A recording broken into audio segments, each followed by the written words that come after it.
रात का समय था। आज फिर उस कुएं के अंदर से उन तीनों रानियों के रोने की आवाज आ रही थी। गांव के चारों तरफ सन्नाटा था।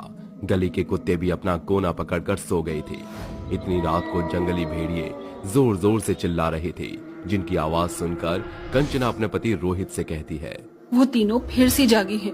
वो तीनों गांव के किसी आदमी को जरूर मारेंगी। सुनिए जी, ये लो, अपने कानों में रुई लगा लो। कुछ ही देर में वो गाना शुरू कर देंगी। कंचना अपने पति रोहित को रुई के गोले देती है, जिन्हें रोहित अपने कानों में लगा लेता है। जिसके बाद कंचना अपने पति रोहित के साथ सो जाती है। जिसके बाद कुछ ही देर में दोनों सो जाते हैं। जिसके बाद उस कुएं से एक मधुर गाने की आवाज आती है। तू आजा, तू आजा, अजनबी हवाएं बेकरार राहें दे रही सदाई। आजा आजा, मंजिलों की राहें चाहतों की बाहें फिर तुझे बुलाए। आजा आजा।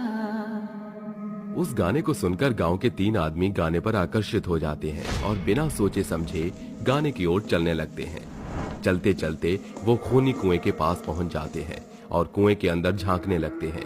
तभी 3 भयानक चुड़ैल कुएं के अंदर से चढ़कर ऊपर की तरफ आ रही होती हैं।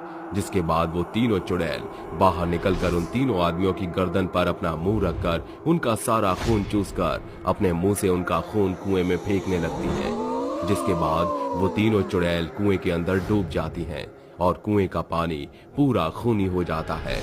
जिसके बाद खूनी कुएं के अंदर से चुड़ैलों के हंसने की आवाज आती है।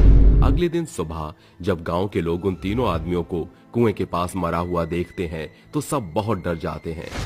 आखिर ये तीनों चुड़ैल गांव के मर्दों को क्यों मार रही हैं? और देखो तो जरा इन लाशों को, इनके अंदर से पूरा खून चूस लिया गया है। आखिर वो चुड़ैल आदमियों का खून चूस कर करती क्या है?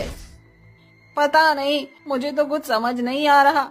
अब पता नहीं अगली बार कौन 3 मर्द अपनी बलि इन चुड़ैलों के लिए देंगे। अब हम क्या करें?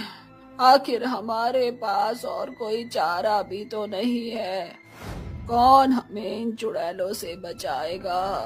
तभी वहां एक बहुत ही बुजुर्ग आदमी कुएं के पास पहुंच जाता है।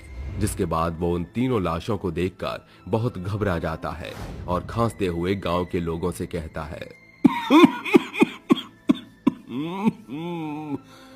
ये तीनों वही हैं।